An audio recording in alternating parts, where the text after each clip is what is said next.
खूप दिवस झाले राजकन्याला गार्डन मध्ये घेऊन गेलो नव्हतो, म्हणून मग म्हणलं चला आज तिच्या पप्पांना सुट्टी आहे तर तिला छान फिरून आणूया. म्हणजे त्याच निमित्ताने आपलंही बाहेर फिरणं होईल आणि मूड एकदम फ्रेश होईल.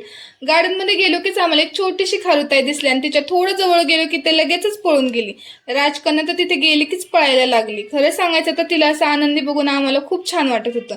म्हणजे बघा ना, बालपण किती निरागस असतं ना कसली चिंता ना कोणतं टेन्शन असतो, तो फक्त खेळ आणि त्यातला आनंद.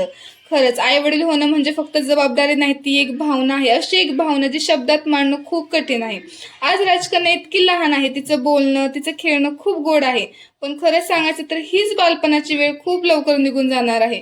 आज झोपाळ्यावर हसणारी ही मुलगी उद्या शाळेत जाणार, परवा मोठी होणार आणि एक दिवस तिचं स्वतःचं जग तयार होणार. आणि मग आपल्याकडे राहतील त्या फक्त आठवणी, फोटोज आणि व्हिडिओ. म्हणून मला वाटतं आपल्या मुलांचं बालपण आपण खरंच जपणं खूप गरजेचं आहे. व्हिडिओ आवडला असेल तर चॅनल नक्की सबस्क्राईब करा. भेटूया आता नेक्स्ट व्लॉग मध्ये.